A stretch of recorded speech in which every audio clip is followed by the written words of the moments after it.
welcome to Dodger Media Online. I'm Chris Lee, and with my co-host, Beckett Bradshaw. That's me, and it's a great day to be a Dodger. Man, ever since Coach Kubiak retired, the Dodgers have been wondering who's going to step up. Well, our prayers have been answered. Coach Curtis Sally is taking over reins as head coach. Heck yeah, I love that guy. Let's watch a recent video by Sadie Mazer with Madison's new head coach.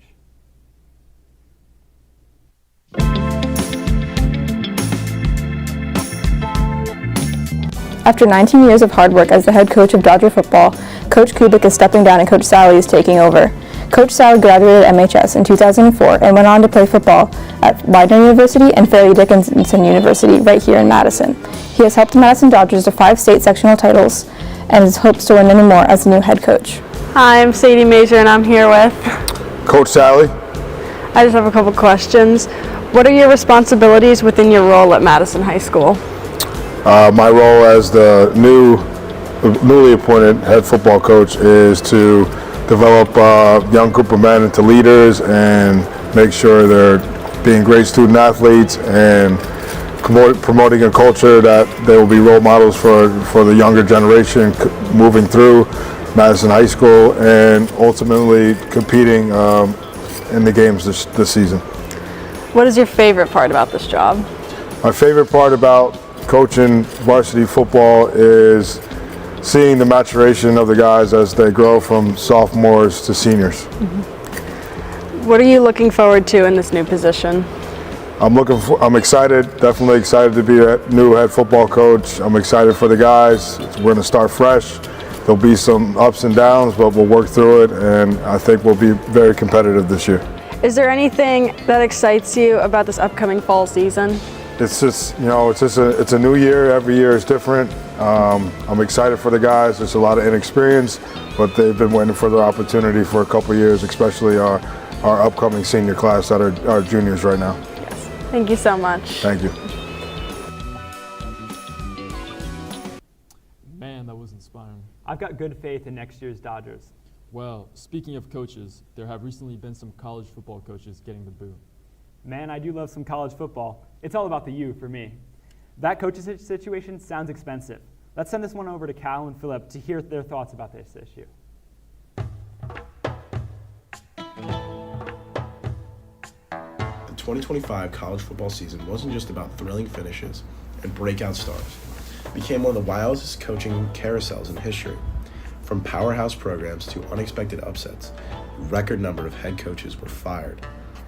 As the wins and losses piled up, pressure mounted on the coaches across the country. Programs once with stable coaches, leaders being shown the door. After 21 seasons as the face of Oklahoma State football, Gundy was fired on September 23rd, following a disappointing start and failure to rebuild the Cowboys' identity. Once a consistent contender, this early in the season, collapse cost him his job and left the school on the hook for an estimated $15 million buyout. Just 3 games into the season, Virginia Tech made a surprising decision dismissing Brent Pry after an 0-3 start. The city unexpected on-field result and Pry's 4-year tender ended with thoroughly a $6 million own in buyout money. UCLA pulled the plug on Deshaun Forrest after a tough stretch going 5-10 over 2 seasons and failing to meet expectations. Forrest's exit came early, costing UCLA $6.4 million buyout as the program pivots in a new direction. Penn State's dismissal of James Franklin in mid-October was one of the biggest surprises. After consecutive losses as the preseason national title contender and a 3-3 record, the Nittany Lions decided to move on. The school will eat an estimated $48.6 million buyout. In Baton Rouge, expectations were sky high, and patience was very low. LSU fired Brian Kelly after a blowout loss to Texas A&M. Kelly is owed a massive $54 million buyout, one of the largest in 2025. Tigers look to reset under a new leadership. The coaching shakeup didn't stop there. Programs like Florida, Auburn, and California also parted ways with their head coach, adding unexpected wave of turnover across FBS. Buyouts for fired coaches have already added up to around $168 million and counting, with schools swallowing massive contracts rather than enduring prolonged losing. As fans look ahead to 2026, one thing is clear. In college football today, job security only matters if you're winning. The coaching shuffle isn't slowing, it's redefining the sport. Hopefully these colleges get their hires right and are set up for bright futures. Wait, why are you screaming? And why do you have an AirPod in? I've been listening to this banger of the new A$AP Rocky album. I've heard some great things about it. I love music. Let's get checking on me and Evan's video to see what the album's all about.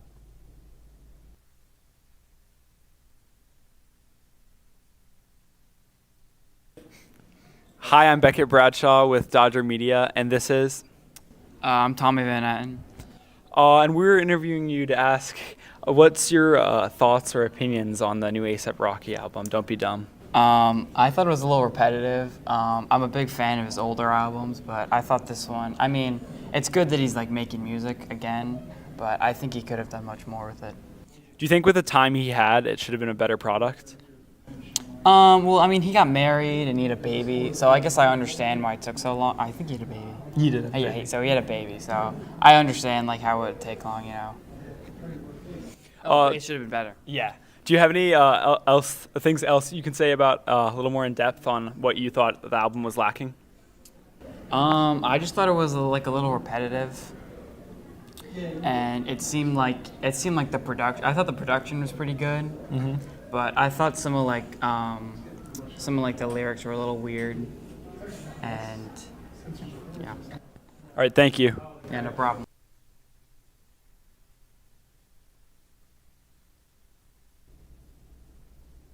Did you see A$AP was rocking Kai Cenat's new clothing brand?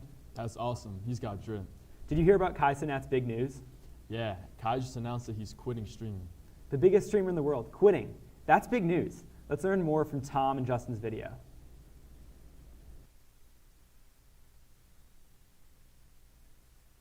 Kai Cenat is an American internet personality best known for his Twitch live streams and YouTube content. He started on YouTube around 2018 and began streaming regularly on Twitch in 2021, quickly rising into one of the most popular creators on the platform. He's famous for big events like extended sumathons that broke records, including hitting over 1 million Twitch subscribers during a marathon stream. Recently, Kai posted a dramatic video titled, "I Quit," that went viral online. That sparked lots of rumors that he was retiring from Twitch and leaving streaming forever. Some streamers and fans picked up on this and spread the idea that he's quit completely. We asked our fellow classmates their thoughts about this. Charlie, do you know Kai Cenat? Yeah, sure I do. Do you know that he recently just quit streaming? Yeah, I actually do.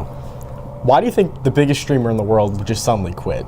Well, having to put out for so many people, spamming dubs, poggers in this chat, it's a lot, you know, it's a lot. That fan base doesn't really get out much, you know. They switch between Duke, Rakai, it's all that, and trying to better himself is, it's really admirable, you know, him reading 20 minutes a day, even going over his alarm. That's awesome. And you know, him filming like 6 different shots of him walking a treadmill, it's awesome, it's inspiring, you know? Him switching from streaming to that long form content creation, it's awesome, and it's really inspiring. I did hear about him quitting stream, and it took a little bit of a toll on my day. I didn't really know how to react. I was extremely surprised, and I think that it's just gonna have a huge impact on the world. Thank you. I think he quit streaming because just like all the pressure and him having to keep up being the best, and he just wanted to do something else and try out a different career. I think that Kai Cenat quitting streaming is going to have a poor effect on the community, but it's also going to allow new young streamers to build themselves up and give them more of a platform. Man, Kai was one of my favorite streamers. I know, it's a total L that he's quitting. Let's lighten the mood. I know some great news. Our boys hockey team has been doing exceptional this season. That's true. Junior Lucas Giroux has been doing exceptionally well. We needed to learn more about this year's team. Here's Scarlett and Logan's video giving us a scoop.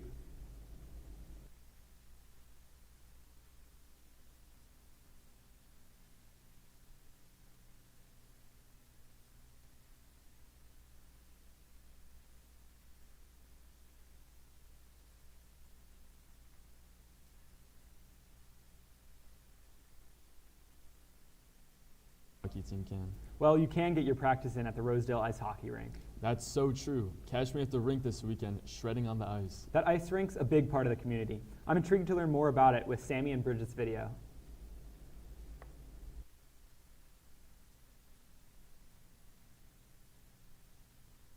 Who am I here with? Mr. Sakala. So, do you go to Rosedale often? When it's frozen, yeah, and I have the opportunity to, I do. What's your favorite part about Rosedale? It was a huge part of my childhood. It's kind of where I fell in love with hockey. It's where I learned to really tried to skate for the first time, and then started to really enjoy playing the sport and playing with my friends down there. So I think for me, it's just the nostalgia factor. It kind of transports me back to being a kid, being there with my dad and my brother and my friends and my sisters. So it's just really nice memories. Okay, thank you. Hi, who am I here with? Antonia Waddington. Do you go to Rosedale every winter? Yeah, I go with my friends. Would you say that you like to have the public rink in our town? Yeah, it's definitely nice, and there's always a lot of people there, and there's always something to do. Thanks.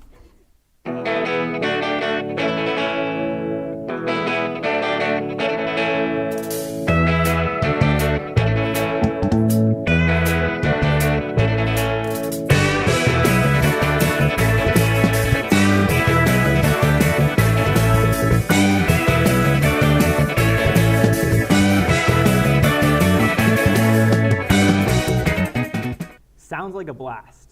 Yeah, I'm definitely going ice skating this weekend. Well, that's it for today. I'm Beckett Bradshaw. And I'm Chris Lee, and it's a great day to be a Dodger.